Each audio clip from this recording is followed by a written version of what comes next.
I have a few words for you. Disgraceful, disrespectful, disgusting, and our guest may have a few of her own. This is a woman who was asked to provide some testimony to a parliamentary committee this week, and instead of holding the room wrapped with attention with her firsthand experience of being a survivor of intimate partner violence, she ended up being treated to a political show of bickering between the Liberals and the Conservatives. It's was not the finest hour, I believe, of the Parliamentary Committee on the Status of Women. And here to talk about what she experienced, we thank you very much, Cait, for your time, artist and witness. First of all, Cait, tell us about the organization you lead. Thank you so much for having me today. It's so important that we speak through the noise and talk about the issues at hand. So I do appreciate it. I've founded End Violence Everywhere, EVE, a cross-border charity that aims to do exactly that, have safe and healthy community conversations, put survivors first, and ultimately change legislation for the better to better serve the country. So, Cait Alexander, what message did you want to be heard by the parliamentarians at this week's meeting of the Status of Women Committee? Survivors are suffering in silence, and we absolutely need the government to act now. We needed them to act yesterday, and we need better legislation. We need a criminal justice system that actually provides justice. In its current state, it doesn't. And we need to unite, and we need to put survivors first. This was supposed to be a discussion about how the justice system is not working for survivors of intimate partner violence, how the bail system is not working in their favor. And your testimony ended up leading into a prolonged political back and forth between the Liberals and the Tories. Had absolutely nothing to do with what you were saying, the evidence that you were bringing, the recommendations you wanted to make. It had everything to do from politics. Paint us the picture from your perspective of how that committee hearing went off the rails. Deeply heartbreaking. It's also very explanatory. It explains why this country is in a state of emergency around these issues. It explains why IPV is up 68% and sexual assault up 75%. It explains why the same criminals are allowed in a revolving door in the system to repeat offend, and they do. And we lose lives because of that. It was very telling, and it was a first-hand experience that has been felt by all survivors. The survivor community is deeply impacted by this, and it's honestly an embarrassment.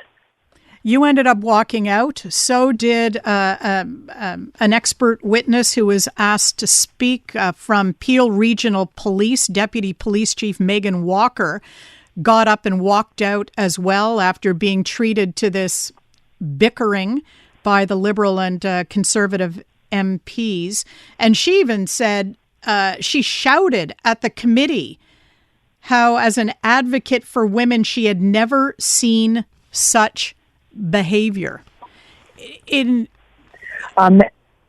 Megan's actually a advocate and deputy of police in Peel Region was on Zoom. So they're two distinctly different people. Tell us about what who was to blame here. In your view, who is to blame? I don't want to play blame games. I do not want this to become about parties. I do not want this to be a personal attack. I want this to be a collective understanding that, it was led by Anita. However, it perpetuated with egregious lack of control and became a tit for tat and, as they say, petty politics. So, of course, Anita looked dead at me and said everything that she wanted to say. She used language that abusers use. She used tactics that abusers use. She was entirely disrespectful, and I was honestly shocked. You're referencing Liberal MP Anita van den Belde. What shocking language, what abuser language did she use with you? She implied that I was there as a puppet for the Conservative Party, and she said that I wasn't there by choice, ultimately. And that was so deeply insulting, and because I made the choice to speak on behalf of as many survivors as possible. And I agree, it was a last-minute meeting. That's why it's called an emergency hearing. It's a little bit more chaotic. It's a little bit more stressful. I traveled 14 hours to be there. And for her to intentionally, and I know it's intentionally because after the meeting when the cameras weren't rolling, she said that she will, every single time they try to hold a meeting about this subject, she will make it about abortion. That is her language. That is what she said. And those are abusive, manipulative tactics that violent criminals use. They gaslight you, and they speak on your behalf and try to make it about themselves. Yeah, there are analysts who say that the background to this, of course, is that the emergency hearing on this topic, on domestic violence, was requested by the Conservative members of the committee at a time when most MPs have gone home, and so they had to come back and find ways to participate in the session. And the Liberals seem to be on the defensive here. They were saying they weren't permitted the time to call their own witnesses, and so it looks as though they were trying to discount your testimony.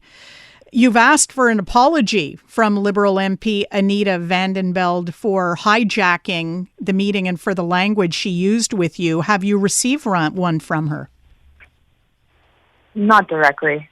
I think she's just more upset that she's been called out. There's more placating language. I think there's an article. I haven't had time to read it. I'm literally at the airport right now.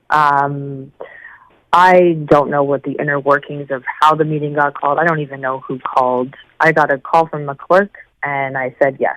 That's how I got there. I don't know what happened, and the fact that this has become that we're even talking about this is asinine.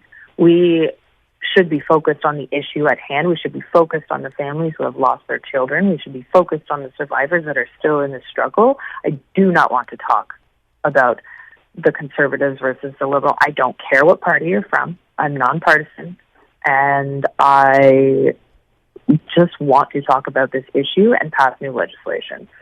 If they asked you to return, would you? Absolutely. You would go back and give it another shot to get them to listen to you? I welcome any opportunity to speak about the issues because I do not want more people to die. Thank you very much for speaking to us, Cait Alexander. I appreciate your time. I understand we've caught you in transit, and I really do appreciate you were able to talk to us. Happy to be here, and thank you for covering this. It means a lot. Cait Alexander is an artist and the head of End Violence Everywhere. That's an advocacy group.